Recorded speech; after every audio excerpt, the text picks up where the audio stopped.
नमस्कार, महाराष्ट्र रिव्यू 24 में आपका स्वागत है। मैं अमित वांद्रे। आज हम बात करने वाले हैं एडवोकेट दादा साहेब वलथरे जी, जो महाराष्ट्र प्रदेश संयोजक है निषाद पार्टी के। निषाद पार्टी के बारे में आपको बता दूं कि निषाद पार्टी यूपी और बिहार में चुनाव लड़ चुकी है। यूपी में इनके 5 सांसद हैं जिन्होंने बीजेपी के साथ गठबंधन करके वो फिलहाल सत्ता में है। उसी के साथ बिहार में भी इनके 8 विधायक हैं। अब ये पार्टी जो है महाराष्ट्र में अपने पाँव पसारने की कोशिश कर रहे हैं। उन्हीं के जो महाराष्ट्र प्रदेश संयोजक है दादा साहेब वलथरे हमारे साथ मौजूद है।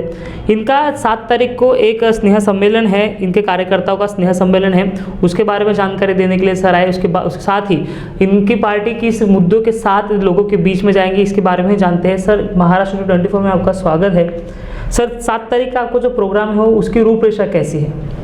7 तारीख को जो यहाँ राज्य स्तरीय निषाद पार्टी के कार्यकर्ताओं का स्नेह सम्मेलन है और फिलहाल ही महाराष्ट्र में ग्राम पंचायत का चुनाव हुआ, उसमें हमारे पूरे महाराष्ट्र से निषाद पार्टी के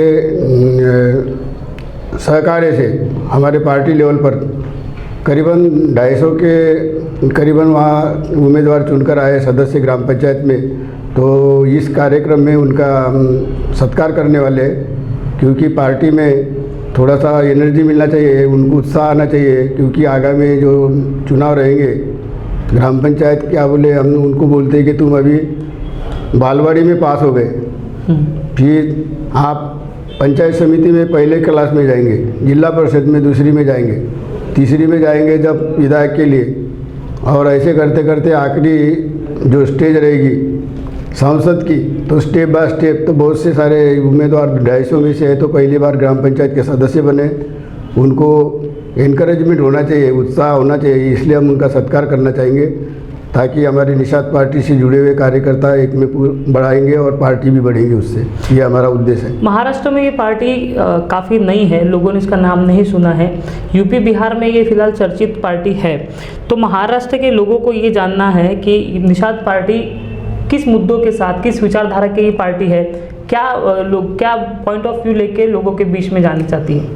महाराष्ट्र में ये पार्टी का नाम, निषाद पार्टी का नाम बहुत पुराना है, 3-4 साल से पश्चिम महाराष्ट्र में मुंबई से शुरुआत हुई है। और वहाँ पे हमारे पार्टी के एडवोकेट प्रवीण कुमार निषाद, ये हमारे महाराष्ट्र के प्रभारी है। ये केंद्रीय पार्टी जो हमारी निषाद पार्टी की, उनका हेडक्वार्टर यूपी के गोरखपुर में है, जिसका राष्ट्रीय अध्यक्ष आदरणीय डॉक्टर संजय कुमार निषाद है और एडवोकेट प्रवीण कुमार निषाद प्रभारी, इनके शुभ हस्ते महाराष्ट्र में 3 साल पहले यहाँ पर पदार्पण हुआ है, जिसके हेडक्वार्टर अभी अमरावती ज़िले में हमारे अध्यक्ष कैलाश भाऊ केवदे और उनकी कार्यकारिणी 3 साल से कार्यरत है। अब धीरे धीरे ये पार्टी कोल्हापुर में भी इनकी शाखा हुई है। महाराष्ट्र के 28 ज़िले में ये पार्टी का काम चालू है। अभी रहा सवाल नागपुर का, तो नागपुर में आने के लिए उनको थोड़ा समय लग गया, लेकिन नागपुर की राजधानी छूटना नहीं चाहिए, इसलिए डॉक्टर संजय कुमार के आदेश के अनुसार हम इस पार्टी को नागपुर में लाए हैं अभी। सर, मेरा सवाल ये है कि निषाद पार्टी मुद्दे क्या होते हैं, विचारधारा क्या है? हाँ, हमारा क्या रहेगा कि ये जितना भी पिछड़ा वर्ग है, कोई भी समाज का हो, आर्थिक दृष्टि पिछड़ा रहना और जातिवाचक जैसा कैटेगरी है संविधान के मुताबिक, SC, ST, NT, OBC और अल्पसंख्यक, तो आर्थिक के साथ साथ OBC और ये जितना भी पिछड़ा वर्ग है उनका विकास होना चाहिए और उनकी आर्थिक दृष्टि उन्नति कैसी की जाएगी, गरीबी कैसी हटेगी।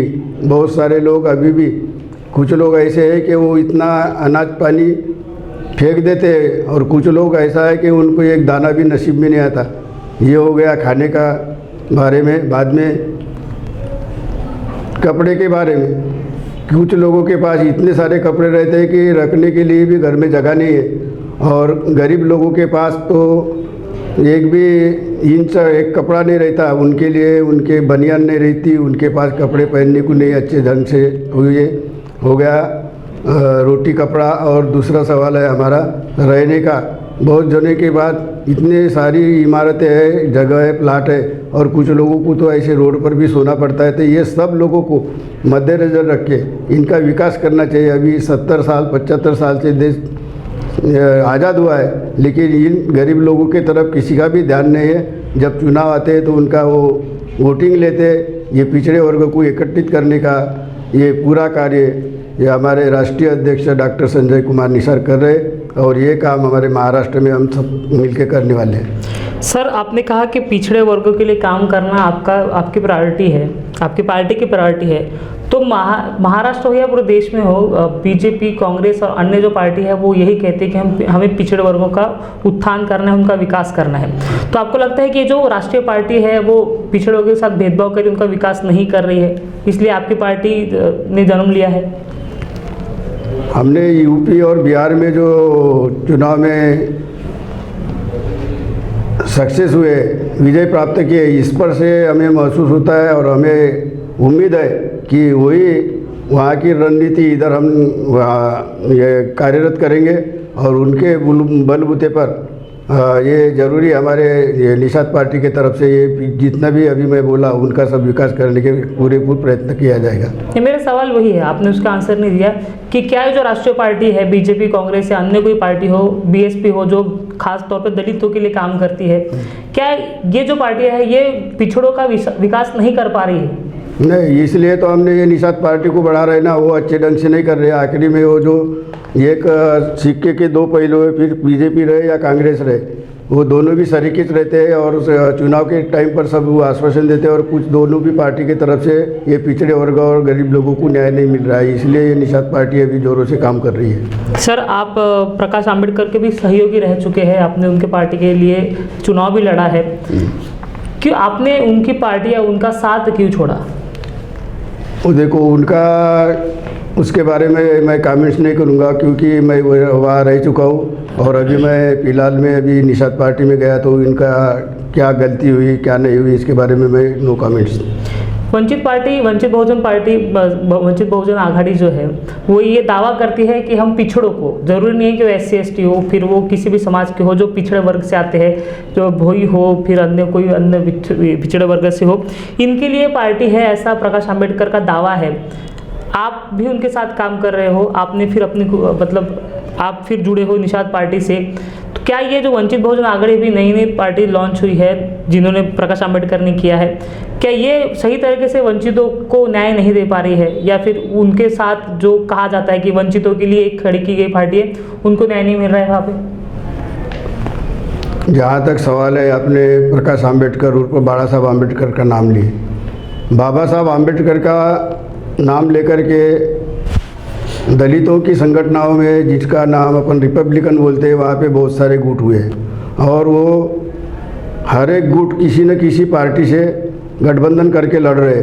अभी बाबा साहब आंबेडकर का भी आप थोड़ा सा इतिहास देखेंगे, उनके ऊपर मैं कमेंट्स नहीं कर रहा हूँ, लेकिन फिलहाल उन्होंने जो वंचित आघाड़ी निकाले, तैयार किए, उनके साथ में और दूसरी अल्पसंख्यक लोगों की बड़ी संगठन है, तो वो आगे बढ़ गई और ये पीछे रह गई। और इनका अंदरूनी मामला उनको आप पूछ सकते कि भी उन्होंने वंचित आघाड़ी क्यों तैयार की। लेकिन मेरा जहाँ तक अनुभव है, वंचित आघाड़ी ने अपने बलबूते पर कोई भी ये विधायक या खासदार के लिए चुनाव लड़े थे, वो एक भी यहाँ पे चुनाव में जीते नहीं।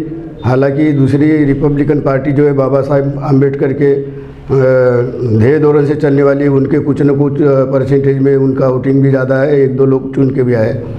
जी, मेरा सवाल फिर से इसी से जुड़ा है, आपकी जो पार्टी है वो चुनाव लड़ेगी तो किस मुद्दों को लेकर लड़ेगी? क्या वो जाति आधारित मुद्दे होंगे या फिर विकास? नहीं, जाति आधारित नहीं। हमारा तो ये ध्येय धोरण है कि सभी जो कम्युनिटीज़ है, SC रहे, ST रहे और जाति कौन सी भी रहे, तो वो सब जाति को मिला कर के ये इनका हम गठबंधन किया है। जाति सभी इसमें समाविष्ट है।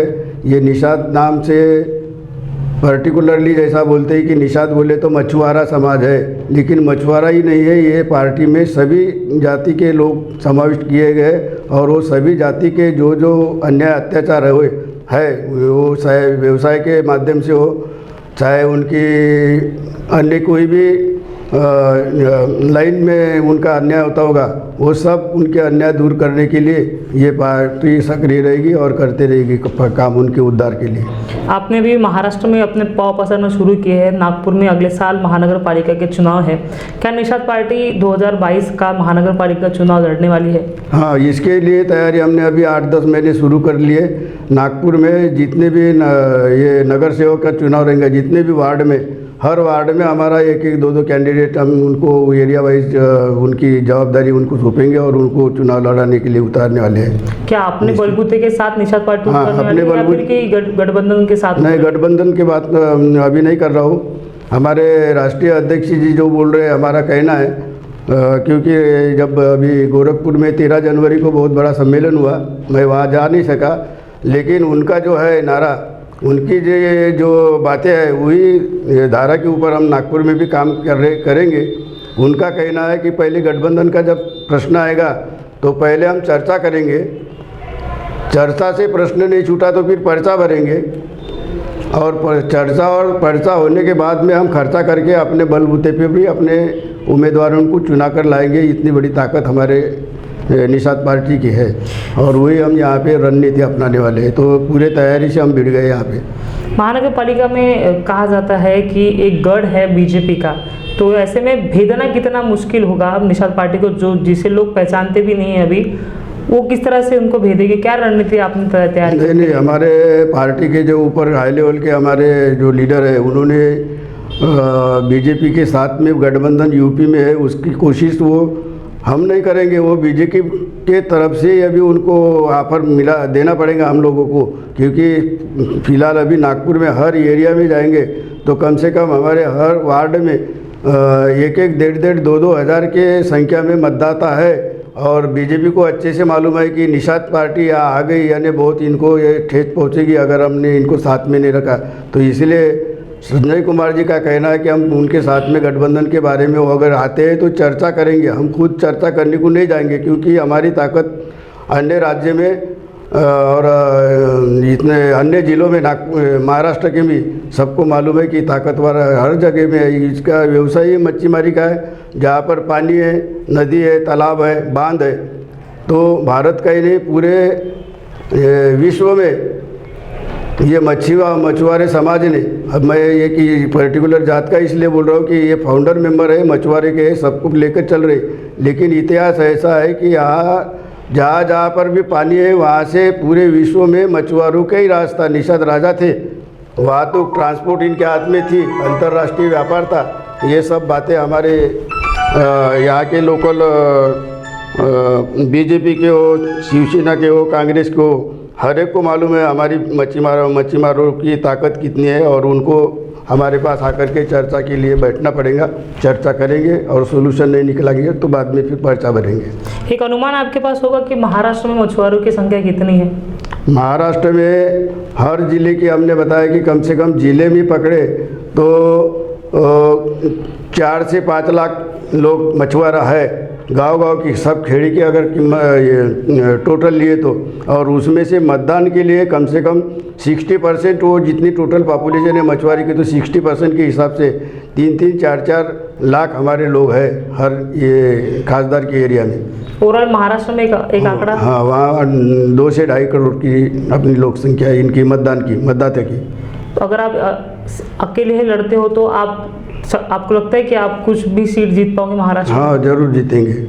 और एक इतिहास भी है, जब गठबंधन भी नहीं था, महाराष्ट्र के इतिहास है। हमारे समाज के भी कांति कोड़ी करके मुंबई के आमदार रह चुके हैं, और सोलापुर से प्रकाश एलगुलवार करके, और सबसे महत्व का आप लोगों को ज्ञात है, रामटेक से जतीराम जी बर्वे ये सांसद चुने गए थे। और जब वो कांग्रेस की टिकट पर अपने इंदिरा जी गांधी, स्वर्गीय इंदिरा जी गांधी, इन्होंने टिकट दिया था। और भारत में कोई भी खासदार ने आज तक के जब उस टाइम से इतने मतदान नहीं लिया था जितने जतीराम जी बर्वे ने इतिहास किया। उनका वो रिकॉर्ड ब्रेक किसी ने नहीं किया अभी तक। तो हमारे मछुआरा समाज के थे, रामटेक के रहवासी थे और रामटेक से चुनकर आए थे, 2 बार आए थे। आपने कहा कि बीजेपी के साथ आपका गठबंधन हो सकता है, इसका मतलब हम ये समझे कि निषाद पार्टी और बीजेपी एक साथ होगी और कांग्रेस और नहीं, के बिल्कुल विरोध नहीं। में निषाद पार्टी खड़ी होने वाली है? नहीं, वैसा नहीं। एकमेक के साथ में हम जब वो हमारे राष्ट्रीय अध्यक्ष और इनके केंद्रीय कार्यकारिणी के जो है बीजेपी के पक्ष वाले, इनके बारे में वो जब तक के निर्णय नहीं लेंगे और हमारे निषाद पार्टी के साथ चर्चा होकर के निर्णय नहीं लिया तो तब तक के मैं ऐसा नहीं बोल सकता कि हम अपने बलबूते पर चुनाव लड़ेंगे या गठबंधन करके चुनाव लड़ेंगे। ये तो निर्णय हमारे केंद्रीय कार्यकारिणी का है और मैं प्रदेश का संयोजक होने के नाते वो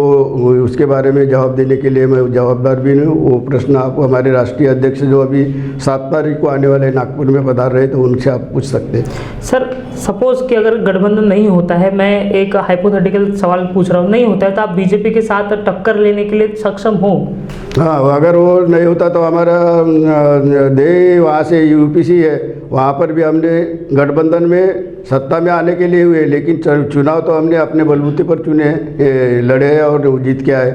वहाँ पर गठबंधन से नहीं लड़े हमने, हम अपने बलबूते पर लड़े और सत्ता में जाने के लिए फिर उनको हमने अभी उसमें सहयोग दिए, पार्टिमा दिए और उनकी सक्रिय सत्ता में हम आए।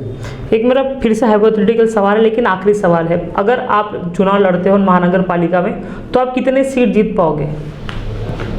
नहीं, इसके बारे में नहीं बोल सकता क्योंकि हमारे हर एरिया में जो मतदाता है तो वो मतदाता के बीच में हमारा कौन कैंडिडेट कितना सक्षम रहेगा उनके ऊपर रहेगा। वो हाइपोथेटिकल मैं नहीं बता सकता, लेकिन ज़्यादा से ज़्यादा संख्या में हम महानगर पालिका में चुन कर जाएंगे, ऐसी हमें उम्मीद है। या फिर ऐसा होगा कि निषाद पार्टी भी जिस तरह से बाला साहब आम्बेडकर को सवाल किया जाता है कि बीजेपी की बी टीम के हिसाब से काम कर रही है, इसको भी उसी तरह से देखेंगे लोग? नहीं, लोग तो अभी से बोलते हैं क्योंकि यूपी और बिहार का इतिहास है ना, हम साथ में कर रहे करके काम, तो कहने वाले कहेंगे। तो हमारे इसमें मराठी में और हिंदी में कहावत है कि हाथी चले बाजार और भुगते कौन कुत्ते हजार, तो वो तो बातें चलेंगी, लेकिन हमारी पार्टी का काम तो चालू रहेगा। लेकिन यूपी से आपने गठबंधन तो किया है, उनके साथ गए हो, यहाँ पर बीजेपी की बी टीम के नाम से काम करोगे? नहीं, वैसा नहीं। उन्होंने हमारे डॉक्टर संजय कुमार निषाद ने ऐसा नहीं बोला है कि भाई उधर बीजेपी के साथ में है इसलिए यहाँ पे बीजेपी के साथ काम करो, कैसे, ऐसा नहीं। हमारा इंडिपेंडेंट काम चालू है और हमारी ताकत है, वो ताकत हमें 7 तारीख को भी दिखने वाली है उनको। एक मेरा फिर से मैं एक्सटेंड कर रहा हूँ एक सवाल, देश में किसानों का आंदोलन चल रहा है जिसके ऊपर सवाल खड़े किए जा रहे, बीजेपी सरकार के ऊपर खड़े किए जा रहे हैं। देश के तमाम जो किसान हैं, संगठन है, पंजाब के हो या हरियाणा के हो, वो दिल्ली के बॉर्डर पे 70 दिनों से बैठे हैं। केंद्र सरकार जो है उनके ऊपर पानी के बौछारें कर रही है, अभी उन्होंने वहाँ पे कील ठोक दिए उनके रास्तों पे, तो उसको किस तरह से देखते हो? मेरा सवाल इसीलिए है क्योंकि आपकी पार्टी बीजेपी के साथ यूपी में है, समर्थन में है, तो क्या आप इस जो चीज़ घटना जो चल रही है किसानों के विरोध में, केंद्र सरकार उनके विरोध में है, बात करने की बात ज़रूर कर रही है लेकिन उसमें कोई फिलहाल बात आगे नहीं बढ़ रही है, तो आप उसको किस तरह से देखते हो? ये किसान आंदोलन तो पहली बात मुझे ये पार्टी का संयोजक की नाते से जवाबदारी जो मिली है, उस पद के बारे में मेरी जवाबदारी बहुत ज़्यादा है। फिर भी मुझे लगता है ये जो आंदोलन है ये गलत है। क्यों कि जब कानून पास हुआ, ये इमरजेंसी अपनी इमरजेंसी बोलेंगे कोविड-19 की जो है पेंडेमिक पीरियड में, तो उस समय पर किसी भी पार्टी ने विरोध नहीं किया क्योंकि संविधान के मुताबिक वहाँ पर पार्लियामेंट की जो बैठकें होनी चाहिए उसमें पारित होना चाहिए, लेकिन संविधान के मुताबिक मंत्रिमंडल की पूरी बैठक होती है, लेकिन जनरल जो उनका अधिवेशन होता वो नहीं होता। उस टाइम पे उन्होंने ऑब्जेक्शन नहीं लिया और ये पारित कर लिए, कृषि कानून पारित कर लिए और पारित करने के बाद में उसको हटाना बोलते, तो ये अभी तक के क्या रिकॉर्ड ही नहीं है। केंद्र सरकार ने उसे मंजूरी के साथ पास नहीं किया, अध्यादेश लाया है केंद्र सरकार ने, उसका ही विरोध है। वो अध्यादेश लाया जब भी उस टाइम पे जो सत्ताधारी पक्ष के विरोध में जो विरोधी पार्टियां है, तो अध्यादेश लाने के बारे में वो उनको विरोध नहीं किया और पारित होने के बाद में ऐसा कभी नहीं हो सकता कि भाई एक बार बिल्डिंग टूट गई और उसको बना सकते हैं, लेकिन बनी हुई बिल्डिंग तोड़ने को बहुत कुछ लगता है। अभी वो अध्यादेश पारित हो गया है, कानून वो उनके संविधान के मुताबिक हुआ है, तो किसानों की मांग जायज़ नहीं है इसका मतलब? हाँ, वो गलत है, उनको भड़काया जा रहा है, ऐसा मेरा व्यक्तिगत मत है। क्योंकि वो जो भड़काने वाले लोग उनके पीछे रह रहे थे, तो अभी किसान अभी थोड़ा थोड़ा हटना भी चालू हो गया है अभी। ओके। हाँ, तो धन्यवाद सर, आप महाराष्ट्र T24 के स्टूडियो में आए और आपने बड़े वैभव के साथ अपनी बात कही। तो आप देख रहे थे दादा साहेब, एडवोकेट दादा साहेब वेलथरे को, जो महाराष्ट्र प्रदेश संयोजक है निषाद पार्टी के, जिन्होंने 2022 में महानगर पालिका के इलेक्शन में किसके साथ जाना चाहिए, गठबंधन होता है तो क्या रणनीति होने वाली, इसके बारे में विस्तृत जानकारी दी। उसी के साथ इनका राज्य स्तरीय एक सम्मेलन है, कार्यकर्ता सम्मेलन है, जो वाड़ी में होने वाला है, उसके बारे में भी इन्होंने जानकारी दी, जिसमें इनके राष्ट्रीय संयोजक संजय कुमार निषाद जी भी उपस्थित होने वाले। आप देख रहे थे महाराष्ट्र T24। नमस्कार।